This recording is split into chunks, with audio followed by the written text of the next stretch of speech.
All right, I want to move on to just one other thing in the mailbag there and just talk about this fight that's going on between Congress and the Justice Department, which is really interesting to me.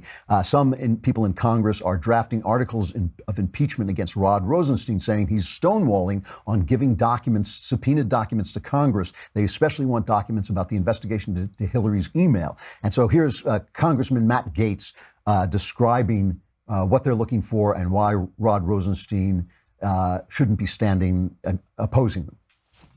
I think Mr. Rosenstein ought to be more worried about what he's put his name on. For example, the FISA warrant renewal. After the FBI knew that Christopher Steele was lying and was not trustworthy, Rosenstein himself signed the document to spy on an American citizen with no justification. He also put his name on the pleading to silence the whistleblower in the Uranium One case. Now, I'll say this. Rod Rosenstein's understanding of extortion seems to depart from the law. The definition of extortion is forcing someone to do something that they have no legal obligation to do under some threat.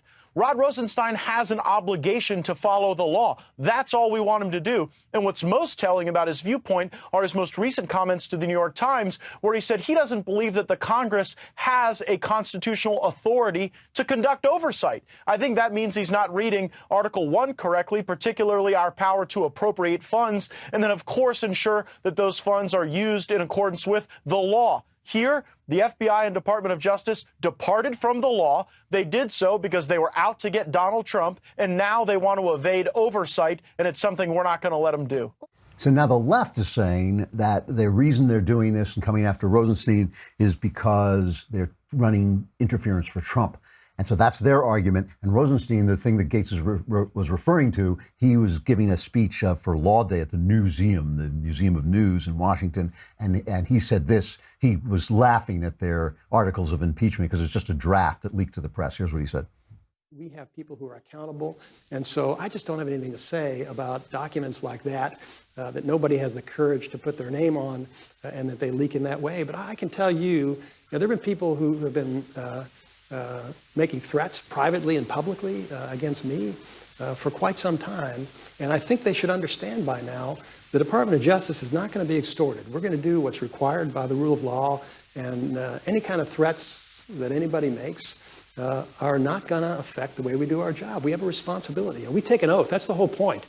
When you take these jobs, you need to be appointed by the president and confirmed by the Senate, and that actually is a pretty thorough process. And then you raise your right hand and you swear an oath to support and defend the Constitution of the United States against all enemies, foreign and domestic.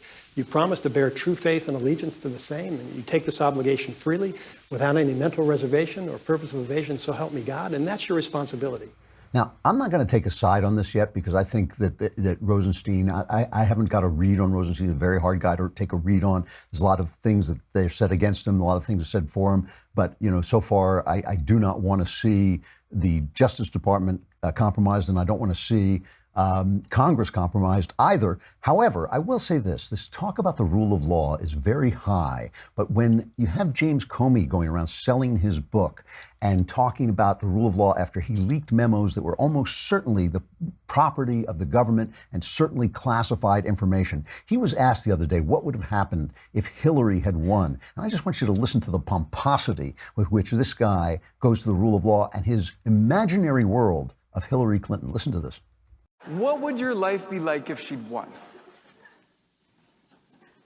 I also don't know the answer to that.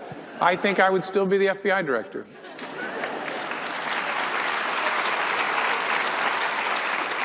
And the reason I say that is, someone asked me to compare the two, and it's too hard for me to compare the two, except Secretary Clinton is someone deeply enmeshed in the rule of law, respect for institutions, a lawyer.